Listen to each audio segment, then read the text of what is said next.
Good evening, welcome to A Foreigner in the Philippines. I wanted to talk about books, so you've probably gone click. Because people don't seem to be reading books. Well, why should you read a book? Well, there's something about reading a book that just takes you into another place. One of the most rewarding notes that I received was, I think, from John, and he said, Pastures of Heaven. This was the book. The Pastures of Heaven. I didn't read from the Pastures of Heaven. I was on a walk, having an evening walk just before the sun went down, and I remembered the story of Molly Morgan from the Pastures of Heaven. And my subscriber friend said, wow, you took me to a better place, thank you.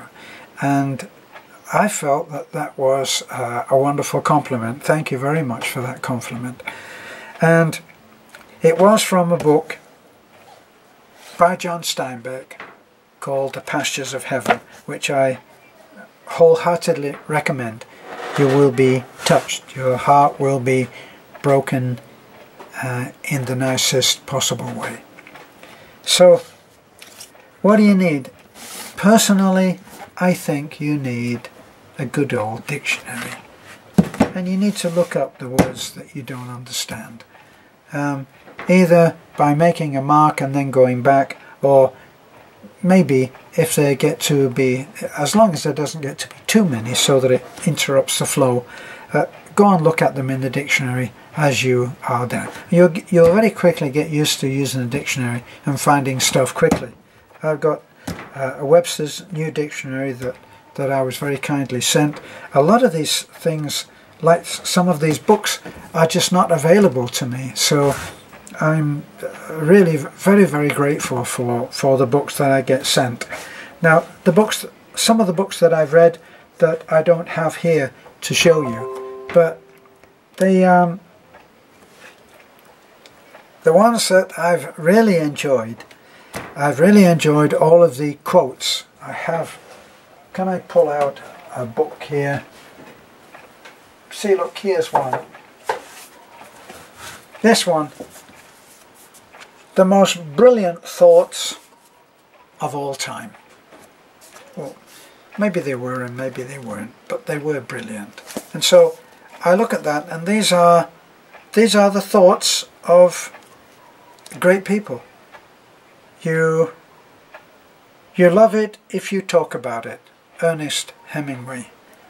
What's the other? And why have I taken my glasses off and then start to read? Money is like a sixth sense without which you cannot make a complete use of the other five. That's Somerset Maugham. Cornelia Otis Skinner. Women keep a special corner of their hearts for sins they have never committed. Wonderful. It is not enough to succeed, others must fail. That's Gore Vidal. It is hard to believe a man is telling you the truth when you know you would lie if you were in his place. Now, what is that psychologically called projection? You go, I don't believe that. Someone recently said, we mentioned that we just do the videos that we do on real estate, and we just do them as a favour. Somebody said, I find that hard to believe. In other words, you don't take a commission? I find that hard to believe. That's because you would have taken a commission. A lot of the time when somebody says to me, why did you do it like that? I used to find that a very good way of answering that was, because I'm not you. Why did you build it like that? Because I'm not you. Why did you think that was good? Because I'm not you. We're all individual. So that was a very good. Now, I did look at some of the other books, which I've lost somewhere, probably by the bed in a big pile, big untidy pile. And in the last weeks, let me see what I've read in the last weeks. I know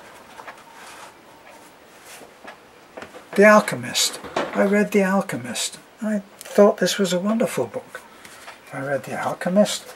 Then I went on from there, from reading The Alchemist, and I read, where is it, something else. Well, there's another book that is quite nice. Big words you should know and never use. Nobody's interested in big words, I don't think. As another Bible of sorts is Catch-22. That's Joseph Heller. Now this book actually I thought was a really good book, called The Little Red Book of Wisdom, about a man who has a company. What's his name? Mark DeMoss. He has a company which is to do with oh gosh, he's into publicity, and he shows people how to get the best publicity and what to do. And he made all kinds of points in here that I thought myself, and I thought were very unpopular and unrealistic. Like, for one thing, he and his staff, he says you cannot be accused of something that you are never seen to do. Or perhaps the other way around, you can be accused of things which people think they have seen you do. And he makes a point of saying that he has quite a few, I think he has 25 or 30 people working for him, and he says that whenever he has to go on a particular project, if he has to go and the best person for the job is a woman, a married woman from his staff, right? He's a happily married man with children, and he has happily married women with children working for him. And he says they always go in separate cars, they stay in separate hotels, and that's how it always is. So they travel in 2 different taxis to the job, and that's the situation. They are never alone together. And the reason for that is that he has seen people who, in his mind, were beyond reproach get pulled down by false testimony and rumour and allegations. So he says you need to be seen to be totally on the straight. And I thought that that was a great book. John Steinbeck, of course, anything that he writes for me is just wonderful. And in this particular book, The Pastures of Heaven, there are about, I think, 5 or 6 heart-wrenching stories of human foibles. It's just an incredible book. I love it. I laugh and cry through the whole book. And I see the dogs have joined me again. So now, here's a book. I didn't have any of the works of Truman Capote. Now this is the complete stories of Truman Capote. He didn't actually write that many books. Well, he didn't write that many stories. And the one that I read and loved, because it was in a whole book of short stories, and it was the way things are. I think The Shape of Things. Was it The Shape of Things? I just thought it was an incredible story. Let me just see the. Yeah, I think it. Yeah, I think it was the Shape of Things.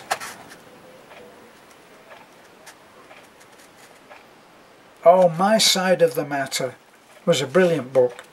A brilliant story. My Side of the Matter, Truman Capote, and he had an interesting history because he actually got very close to someone who had committed a terrible crime of murder, and he got very close to that man and got his story, and in some way that had a great effect on his life.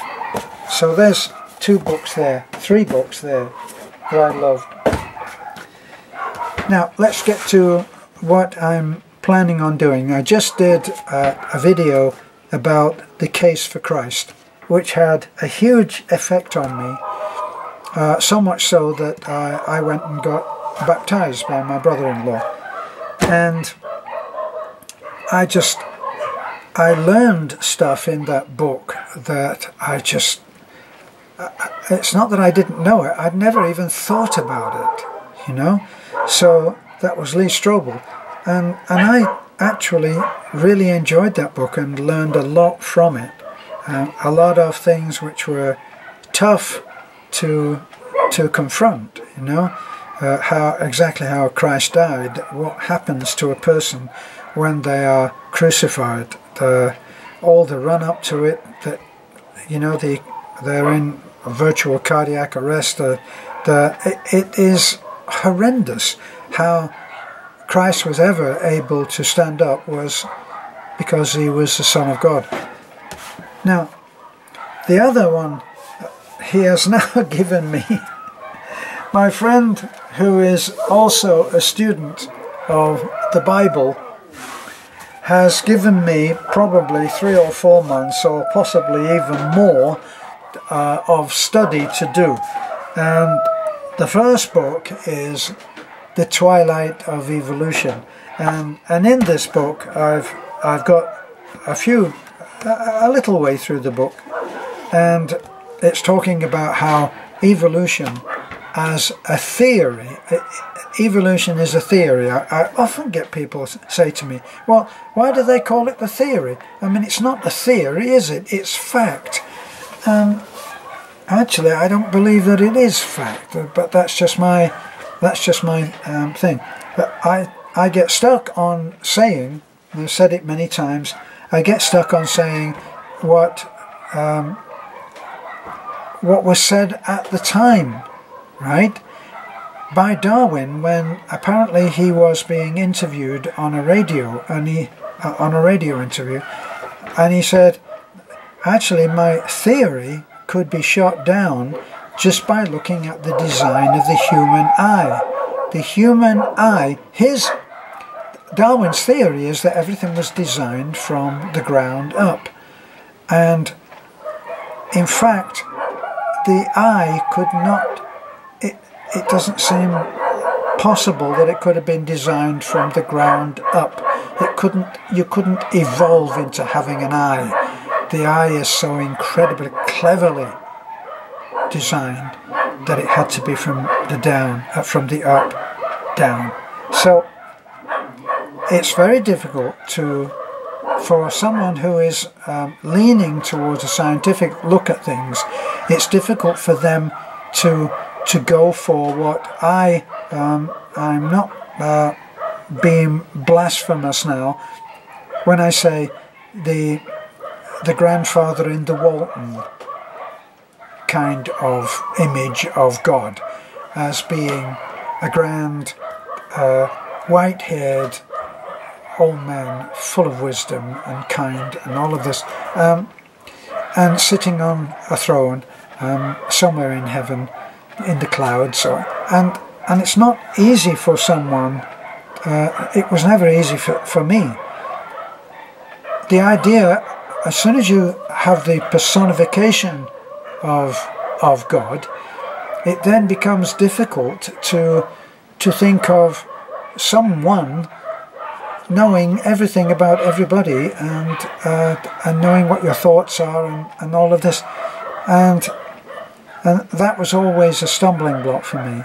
That I've resolved that, because now I believe, and certainly with Beth and I, Beth is a born-again Christian and thinks in a way which I think is extremely simplistic.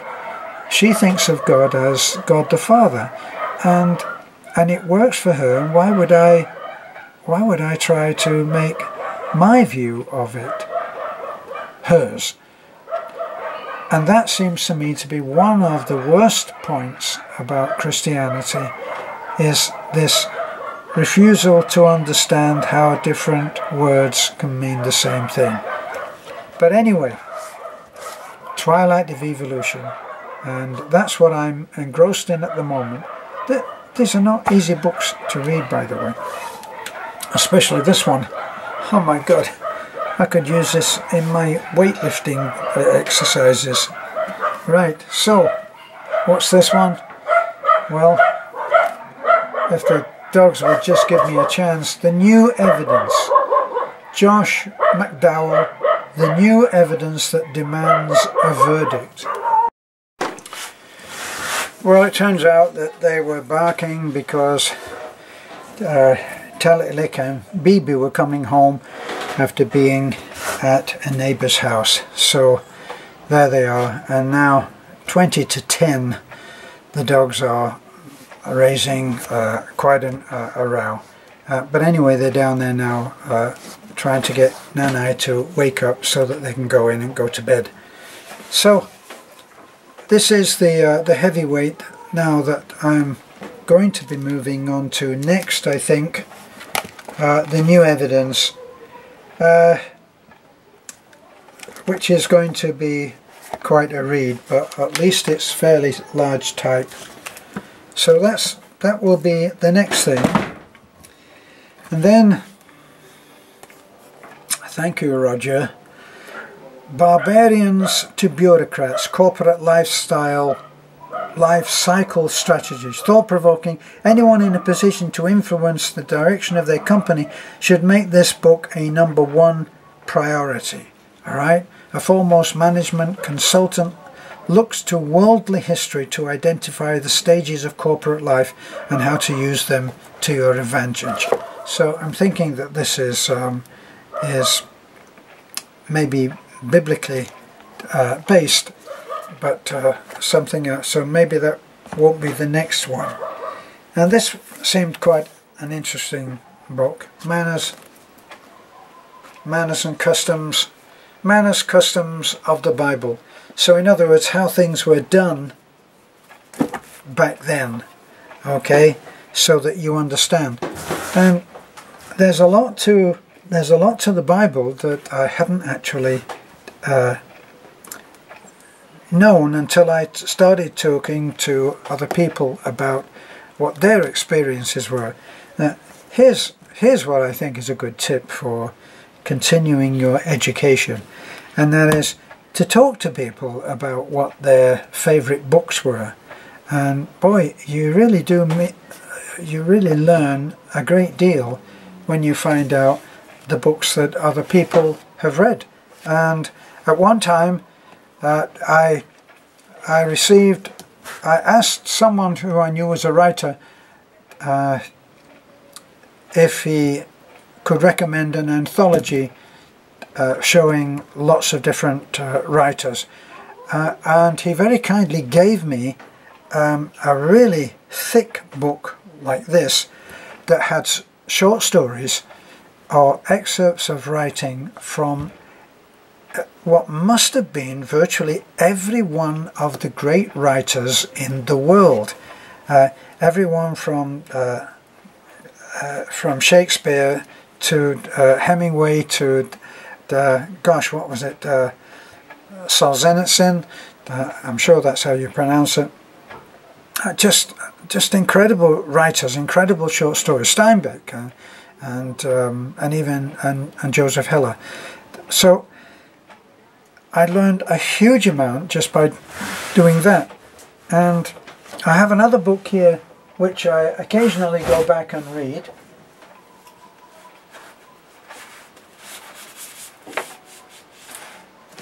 Oh, there's a book. There's a book that I haven't. There's a book that I haven't mentioned. What's this one? Kenneth Copeland's Stir Yourselves Up.